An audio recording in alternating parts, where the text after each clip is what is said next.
Abide with me, fast falls the eventide. The darkness deepens, Lord, with me abide. Let's turn to the book of Job, chapter 37. Job chapter 37, and we'll be covering the entire book. Sometimes we wonder who's in charge. Ronald Reagan, the 40th President of the United States, was shot by John Hinckley in an attempted assassination in 1981. I think we all remember that. In the melee that followed, confusion reigned at the White House. The burning question was, who was actually in charge? George Bush, the vice president, was not present.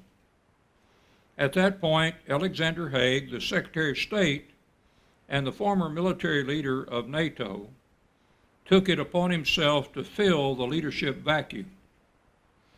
Stepping in front of a live television camera, Haig uttered these now famous words, "As of this moment, I'm in charge here." But he was wrong. The Secretary of State was not next in line of command. If George Bush wasn't present, who was the next person? Speaker of the House. Of course, today it'd be Nancy Pelosi, but she wasn't in the House then, I don't think, or if she was a junior member. This same conclusion reigns in the minds of many people today who is in charge of the universe? Is God governing the affairs of men? Or is man controlling his own lot in life with all its attendant events? Or could it be that Satan is the one who reigns? What about fate? Has some blind, impersonal force fixed the order of circumstances? Who or what is really in charge? Much like Alexander Haig's misguided statement, many people today assign control of the world to everyone and everything but God. But the truth is that God is in charge. Charles Haddon Spurgeon, a great preacher and pastor of the Metropolitan Baptist Church in London, England, said, "There's no attribute of God more comforting to his children than the doctrine of divine sovereignty. He alone is governing this universe, ruling and reigning over the present condition and future destiny of every living person." This is the message of Scripture. Our Lord is controlling all events and circumstances for his glory and the good of his people. This sixth and final speech of Elihu drove home this monumental truth in the midst of Job's suffering. The same God who governs the storms of nature controls the storms of life. Therefore, Job should put his trust and confidence in God, who causes all things to work together for good. Romans 8:28. This is the towering truth and source of hope given by Elihu to Job. It's a message that strengthens the hearts of God's people. Elihu declares God's mighty power in nature as a means of teaching God's divine sovereignty over Job's life. First, we find that God controls the electrical storm. And verses 1 through 5, we begin with verse 1, chapter 37 of Job. "At this also my heart trembleth, and is moved out of his place." Elihu was gripped with a deep sense of awe at the mighty power of God in nature, specifically in an electric storm. He said, referring to the thought of God's sovereign control over nature, "My heart trembleth and is moved out of his place." Verse 2 and 3. "Hear attentively the noise of his voice and the sound that goeth out of his mouth. He directeth it under the whole heaven, and his lightning unto the ends of the earth." Listen. Listen to the roar of his voice and the rumbling of a thunderstorm. The Hebrew for listen is in the plural, indicating that all three friends, as well as Job and the rest of them that were there as assembled for the debate, were being addressed here by God. However, for the most part, these words were addressed to Job. Elihu directed Job to hear and sense God's power in a thunderstorm. In such a storm, God unleashed his lightning beneath the whole heaven, as if this storm flashed across the skies at his command. God sends it to the ends of the earth by his divine decree. Now verse 4 and 5. "After it a voice roareth. He thundereth with the voice of excellency, and he will not stay them when his voice is heard. God thundereth marvelously with his voice. Great things doth he, which we cannot comprehend." Then after the lightning. You remember maybe when you were growing up, they taught you to, when you saw a flash of lightning, to count 1, 2, 3, and for every second, that would determine how far that lightning was from the time you heard it. Because sound travels at about 1,100 feet per second.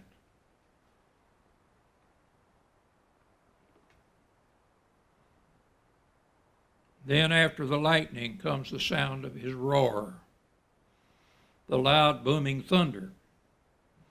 This ear-splitting blast broadcast his majestic voice, holding nothing back.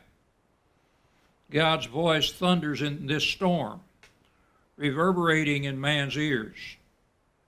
Such a display of divine might is beyond our understanding.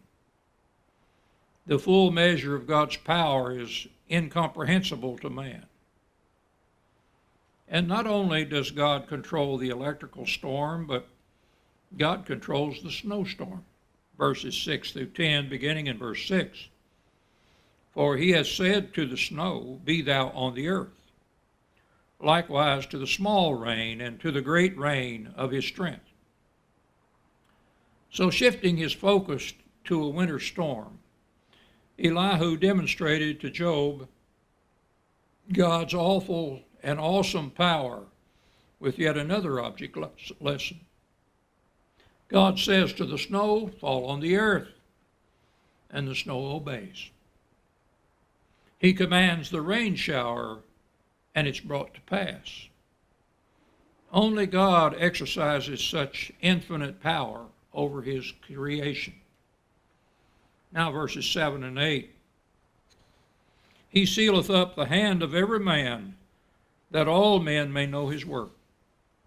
Then the beasts go into dens and remain in their places." A snowfall or heavy rain can stop every man from working in their fields, revealing their dependence upon God. Mankind must surrender to the weather, which is under God's sovereign control. Even the animals suited to outdoor living must take cover during inclement weather, their lives being disrupted by God's power. The implication for Job was that he too should take cover. And then verse 9 and 10. "Out of the south cometh the whirlwind, and cold out of the north. By the breath of God frost is given, and the breath of the waters is straightened." So the tempest comes out from its chamber of divine by divine edict displaying God's omnipotence, as well as the bitter cold wind that comes from the north. Behind the weather is God, who orders the elements. They obey his command. The breath of God is a metaphor for a chilling wind that produces frost and ice upon the streams and rivers.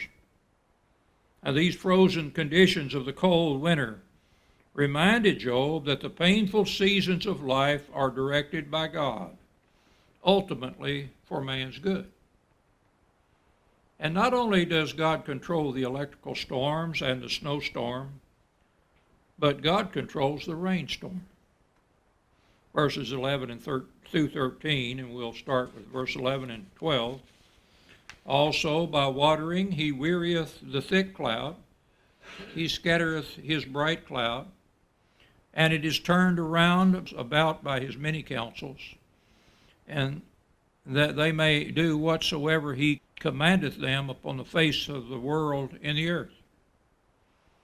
By sovereign directive, God loads the clouds with moisture. And further, he scatters his lightning through them and empties these same clouds of moisture. God fills and drains these clouds by his command. At God's direction, they swirl around in the skies to do whatever he commands. The point is that God also controls the storms of life. Like the clouds, God fills man's life with sorrow and then empties it of pain. And this was a message of hope for Job. The God who had brought difficulty into his life was the same God who would remove that difficulty. This ordeal, Elihu implied, was only for a season and would soon come to pass. Verse 13, he causeth it to come, whether for correction, or for his land, or for mercy. The directing of these storms is purposeful, never random. God uses them for his own purposes in man's life, either to punish or to provide good things. Sometimes God brings the storms and clouds to punish men. Sometimes to flood the land, ruin the crops, and take human lives.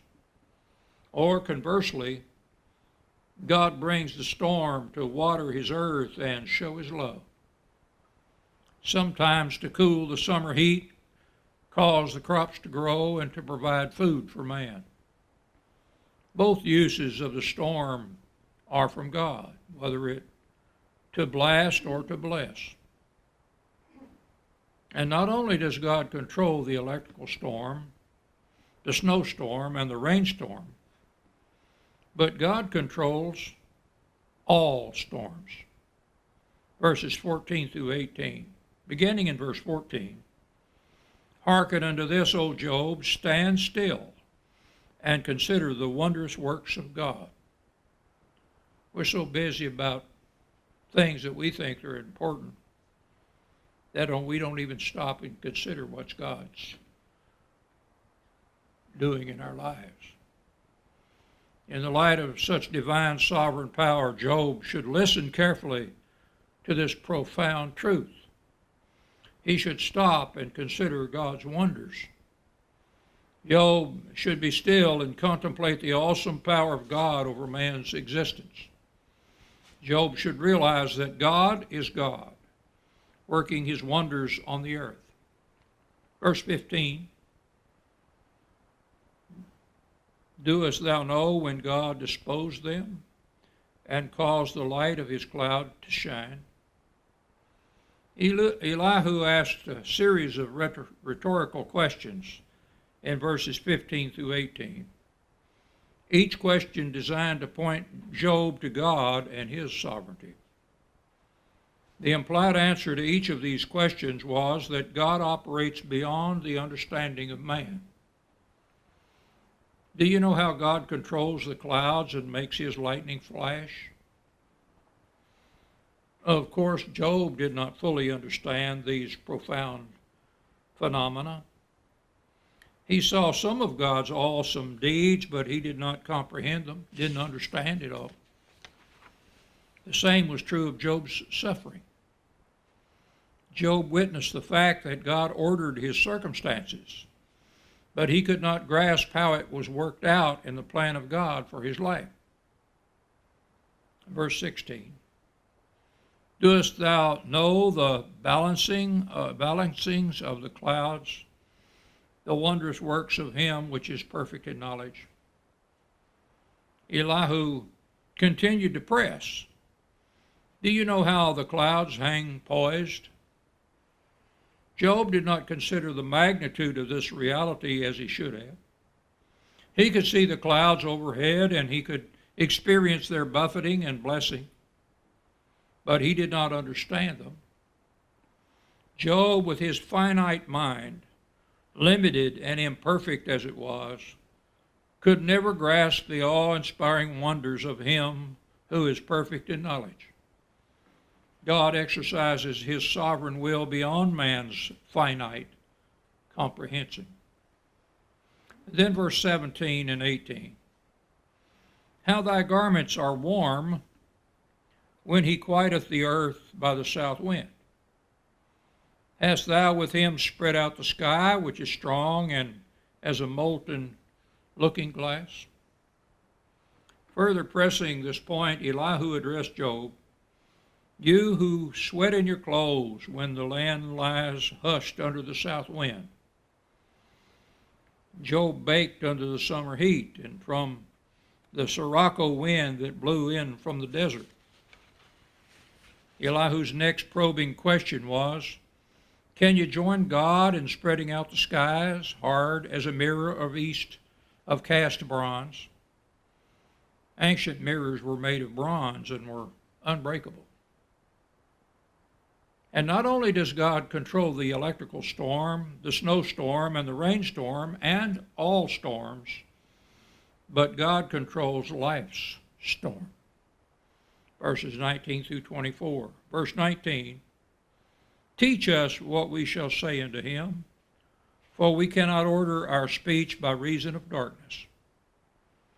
Elihu concluded his words by telling Job that man could not present his case before God. And that's exactly what Job had wanted to do a few chapters before, when he was arguing with Eliphaz. He said, I'll just present my case before God. Elihu concluded that Job could not present his case before God. This is because man lives in the dark about God's ways. If Job were allowed to approach God to present his case, Elihu challenged him to tell us what we should say to him. What would Job say to God if he could argue his case before him? We cannot draw up our case because of our darkness. We don't see everything. We don't look in the bright light of God's spiritual ways. We're dimmed by our human conception. Job lived in a world foreign to God and heaven, and thus could not understand it. Elihu summarizes his lengthy discourse by applying God's sovereignty to Job's life, calling him to submit to God in awe. Then verse 20 and 21, shall it be told him that I speak? If a man speaks, surely he shall be swallowed up. And now men see not the bright light which is in the clouds, but the wind passeth and cleanseth them.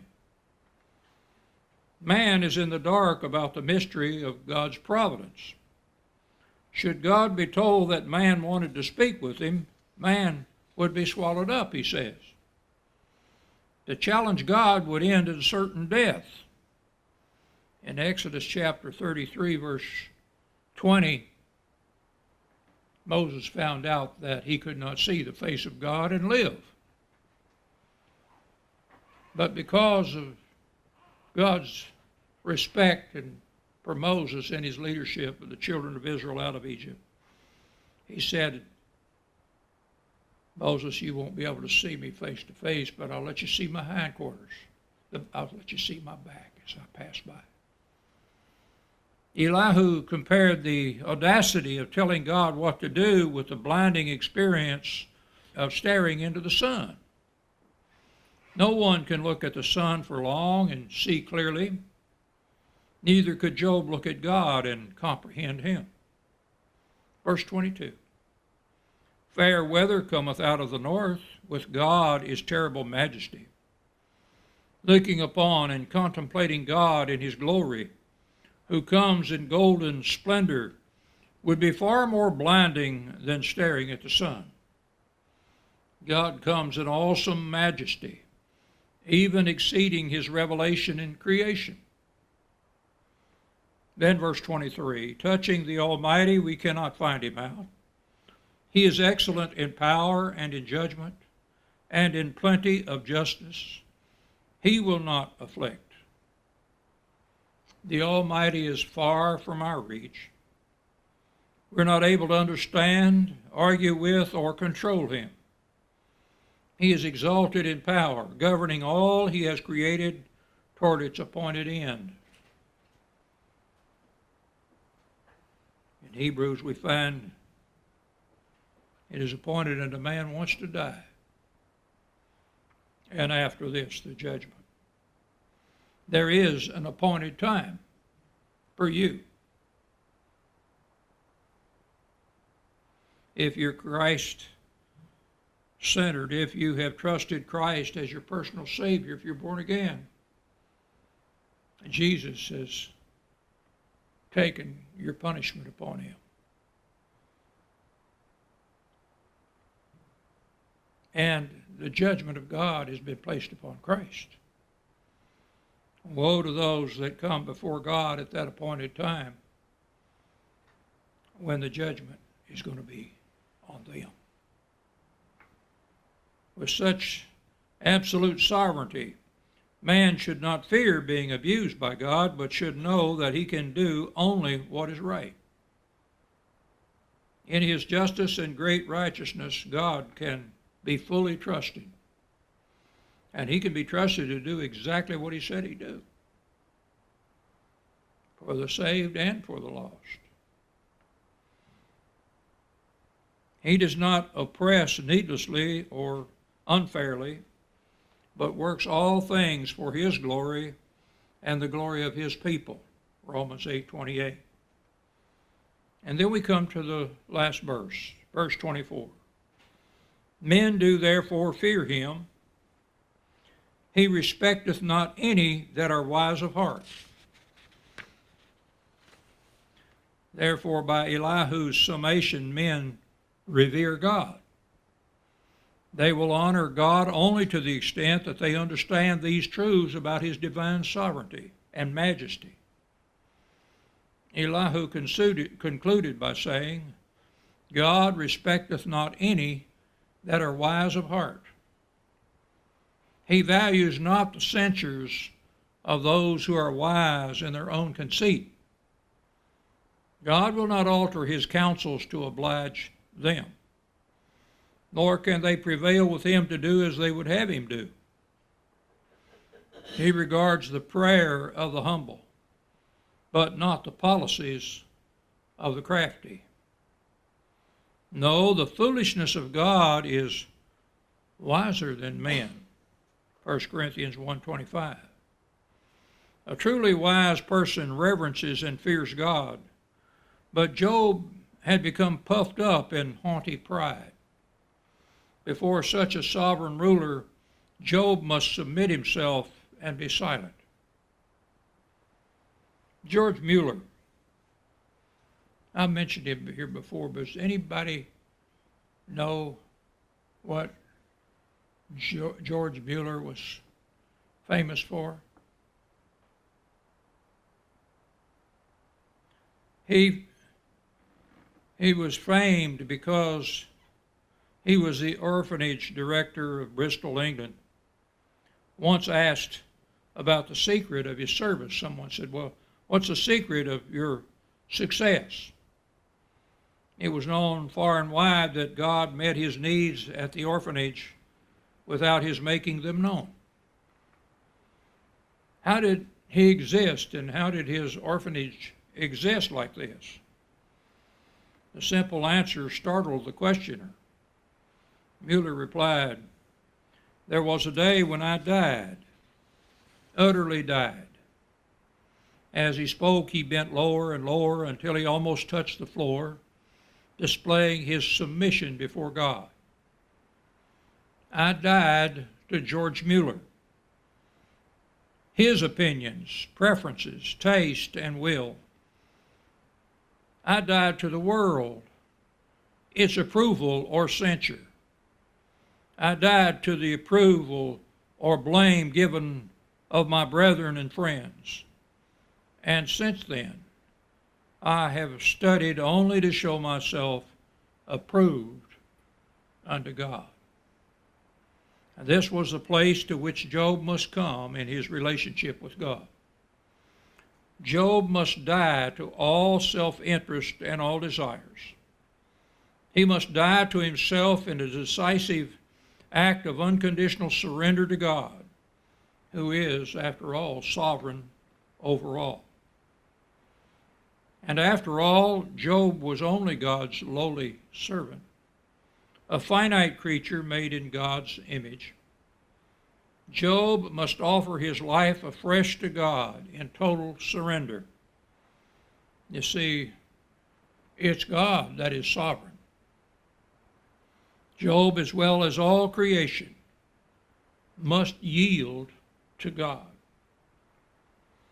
This concludes Elihu's part of the debate.